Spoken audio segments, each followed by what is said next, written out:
Tall, dark, and handsome. Isn't that every woman's dream?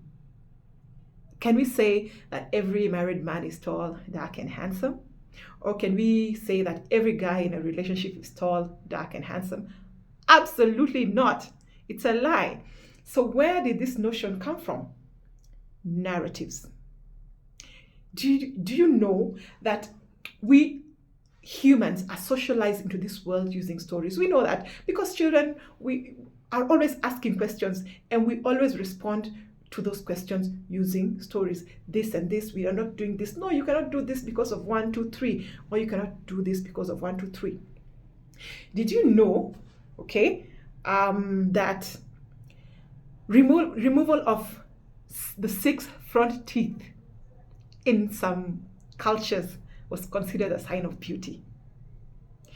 Did you also know that body markings in certain communities here in Africa is considered a sign of beauty? And the process of marking is actually very, very painful. I don't know, you have to scrape your skin, or sometimes you have to use hot objects or sharp objects to scrape, so you feel through the pain. And in most of this, there is no numbing cream. Okay, it's not like when you're going for a procedure and you're giving some anesthesia or numbing cream to numb the pain. No, because that it's the ability of you to go through that pain, the ability to withstand that pain is what makes you worthy, what makes you strong, what makes you a man or a woman.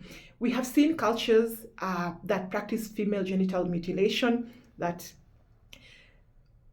and in such a culture, you'd find that a girl who is probably 10 would be considered more marriageable than a lady who is 30 but hasn't gone through that cultural process.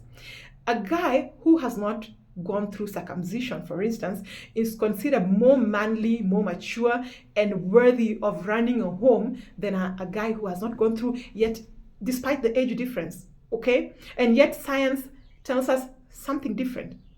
So how does this affect you and me? And that is the reason why I have decided to make this video. So let's delve right in. Generally, we make decisions based on the narratives or the value systems, or the value system of where we have been socialized, of where we've grown up, of our environment, how our environment has influenced us. Okay, so we are able to communicate, we are able to reason based on our experiences, based on the value system that has been poured into us. Okay, and narratives, depending on who is saying it, has been used to influence behavior. Okay, so when people come into contact with a piece of information or a narrative, they do so with the baggage of their experiences. Okay, they do so with a baggage of the value systems that has been instilled in them. Okay, they do so based on the value systems and the value systems of the environment in which they grew up in, or in which they were socialized, or basically that is it. So with that in mind, all these narratives informs how we are going to make decisions as an individual, and how we are going to overcome certain challenges as individuals. Let me give you a story. I am Luo, okay? And there is a lake in Kindu Bay, a place called Kindu Bay. It's in some place called, it's in the Luo, it's in Nyanza. That lake is called Simbi Nyaima. Yes, I was trying to remember the name. It's called Simbi Nyaima. Now, Simbi Nyaima stems from a story. So if you go there, the locals will tell you that this lake is a result of a curse. Okay? And when you listen to the story, the village was a very fertile, productive place. Okay, there was lake that and people used to grow and plant, and there was plenty of food in that place. And there was then there was an old lady who came into the village, and that night, or that particular night, the village had there was a party in that particular village. But remember that, as in every place that is flourishing and has an abundance of resources, greed came about. Okay, people started fighting over this and fighting over that, and people trying to control this resource and that resource, and so greed came about. So there's an old lady who came at this particular night, and there was a party that was being thrown in the village. So with all parties in Africa, food is the most basic thing. You cannot have a party without food. Food is what is provided. That food is what brings people together. People eat over food. People mourn, and food is the central thing. We see that even today. So on that particular day, this hungry old woman came. She knocked on people's doors. She asked for food, and nobody gave her food. And she was actually chased away. So when she was walking out, she looked back. She looked back at the village, and she cursed the village. And 1 week later, a storm came, and rains came, heavy rains, and it was a heavy downpour, and the whole village was submerged. And that is what formed Lake Simbi Nyaima. Although scientists have a different story, scientists say that it's a crater lake formed out of a volcanic activity, and maybe there was an earthquake and a volcanic activity happened, and it sank the ground, and the lake was formed there. It has no inlet and it has no outlet. Now, based on this story, you would see that if you look at it from the traditional lens, what these people were trying to talk about, what if we are to see, if you are to assume that it was a true story, that is, what was the narrative that was being passed across? That greed is a very bad thing. That greed is what resulted into an entire village being swallowed and everybody dying. Okay, so it was the plot of the story that is being shared is supposed to inform how people interact even with strangers. Okay, when a stranger comes and asks for food, you do not be selfish with food.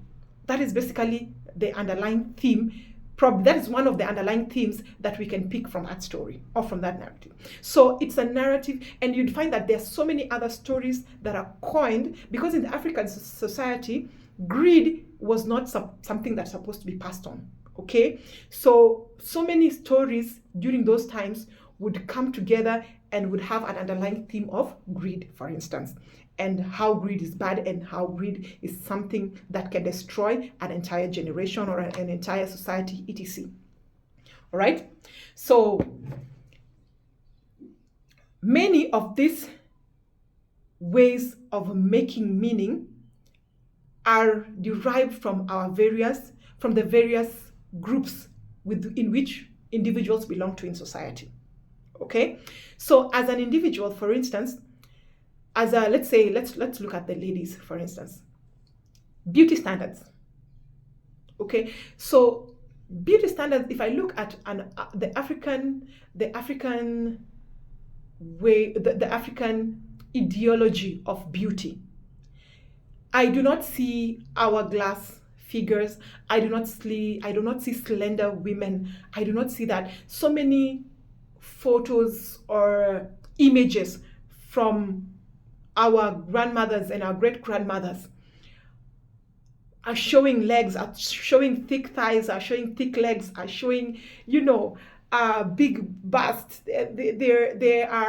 This shows fertility. You go to South Africa, you go to different parts of Africa, okay? And even and not necessarily just the thick thighs and everything. Every community in Africa has its standard of beauty, okay? The markings, the removal of teeth. That is what beauty was.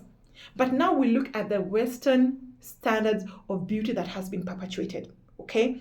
It is an hourglass figure. It is this kind of hair that I'm wearing. It is it's your complexion, skin color, it's complexion, it is sizes, you want a size 6, size 8, okay, which is most desirable. If you belong to size 14, then you're considered a plus size, etc. So then how does this affect you? It affects how authentic you appear and how authentic you are, okay? So for instance, I work out. But what is my motive of working out? I work out because I love the consistency that working out gives me, and it trains me to be consistent. It trains me to be disciplined. It trains my mind. Okay, to be more resilient. So and that is what, and then plus the health benefits. That is why I work out. But then some people punish themselves, okay, to try to look a certain way. And in essence, you stop being your authentic self. You stop giving your authentic self to the people around you, to the people near you, because your mind is focused on trying to be something that you are not meant to be, okay? You look at your family, you look at your background, you have a big, broad shoulders, okay? So your broad shoulders may not fit into the scheme of a size 6, okay, the Western size 6. But then as you punish yourself too much, you overlook the beauty of having health. You overlook the beauty of being able to run a marathon. You overlook the beauty of, I don't know, there's so much beauty that you can still have and live your authentic self, okay? So the narrative of beauty affects how you appear to the world, how you present yourself, and which side you give to the world, okay? So if you're spending your time you're spending your time so much in the kitchen that you fail to walk out and stand in the balcony and see the environment. That is what I mean. Okay, another thing that I from this narrative of beauty is it affects our idea of masculinity and femininity, okay? And this is going to affect your role in the society, your role at home, etc. Let me give you an example. I met a guy, and this guy tells me that he learned business from his mother. His father used to be employed and work. I think probably that was like he's in his 50s, so that would probably be like 60 years ago. He said that 60 years ago, in the minimum, of course, his father was an electrician, but then something happened and he went to prison. And before his dad was arrested and went to prison, the mom was just at home, was just a stay-at-home mom. But when the dad was arrested and she found herself needing to take care of 5 children, she went to business. They had a large farm, so she went and started to farm. She started to farm, and then she went to the nearby schools. When she got her bumper harvest, she was so surprised, like, this bumper harvest, I cannot eat it with my children alone. So she went to the nearby school and asked the school if she could have supplied them some of the farm produce that she had, and the school said yes. So then the school started to grow, and the school needed more produce, and then she went to another school, and then she grew from just farming to sourcing from other farmers to satisfy these other schools. And that is how she grew to be a very, very astute businesswoman. And he had to, so one day, the mom had even bought a pickup. It was a second-hand pickup. So one day something happened and the mom wasn't able to drive the pickup. And so the mother said, you are going to have to learn how to drive this car, because you're going to start having to help me do deliveries so that we don't disappoint our clients. So when the process of learning to do the deliveries, he also learned the nooks and the ropes of that business. Okay, so you can see that his orientation from home has taught him that a woman is a very powerful person in society, and a woman can still hold a family together economically, even if the male is not there. So when I met him, whatever we were discussing, in our discussion, he said that, you know what, I believe that women can flourish, women can prosper if they get the help that they need. Some of them need help, some of them don't need help because of the families where they come from. They have the support, they have the education, they have the etc.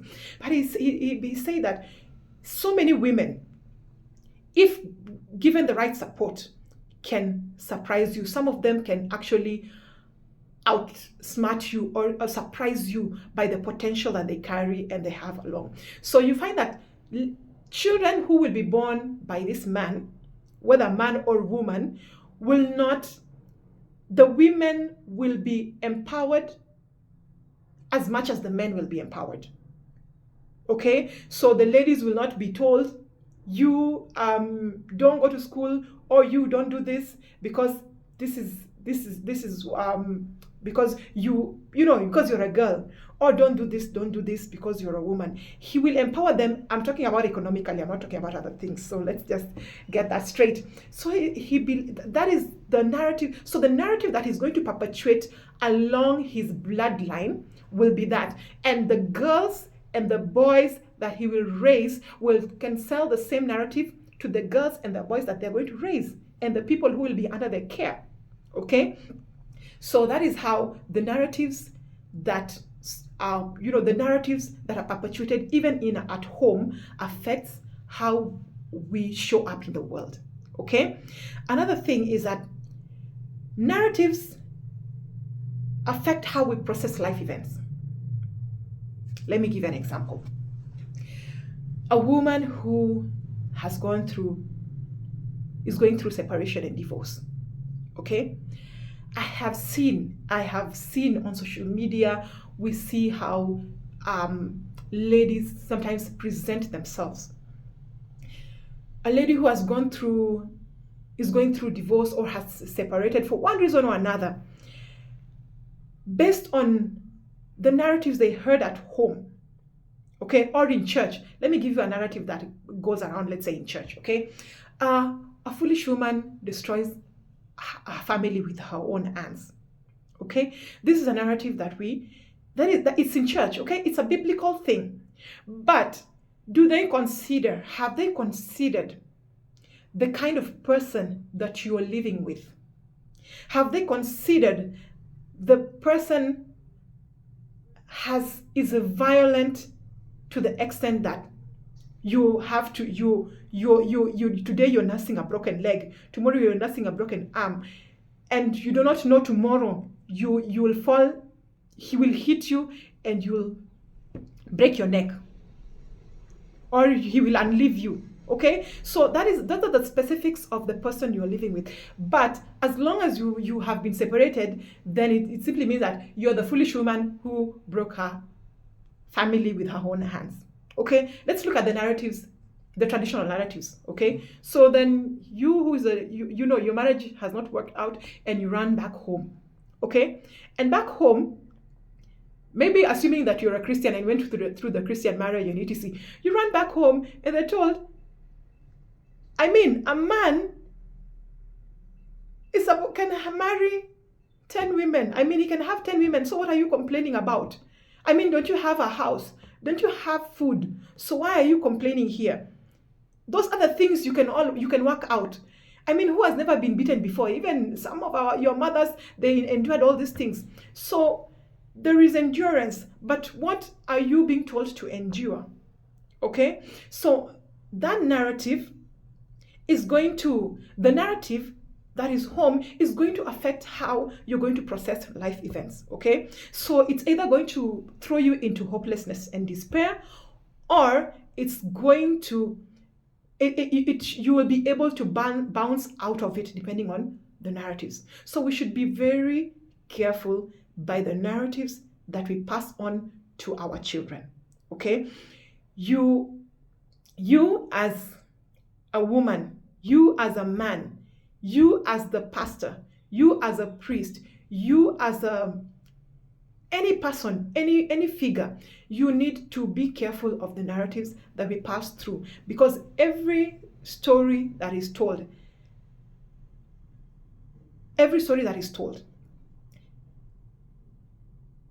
ingrains a certain information in the mind that people use to view the world.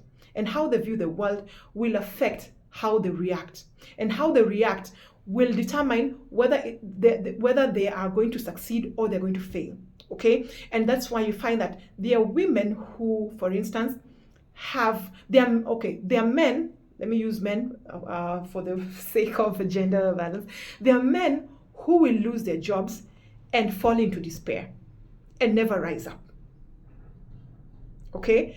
There are women who will go through life's challenges, okay? Death of a spouse, separation and divorce, but they will pick themselves up, they will dust themselves, and they will walk, okay?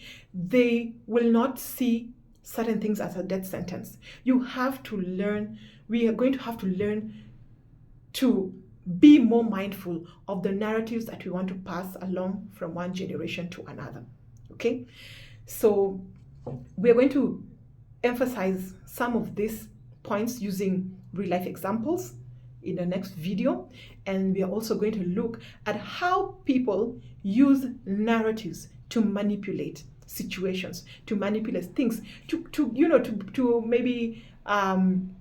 maybe get sympathy, to change the behavior of people, to get favors in the society. And we are still looking at narratives from an individual point of view. So please please share, and don't forget to comment. If you know of a narrative that has destroyed somebody near you, if you know of a narrative that you've held on for so long, but then you think that there is need to change it, kindly share with us in the comment section, and then we will see, and we can see how we can move forward, how we can form new narratives, how we can use these narratives to create change in the society we live in and in the society we want to see.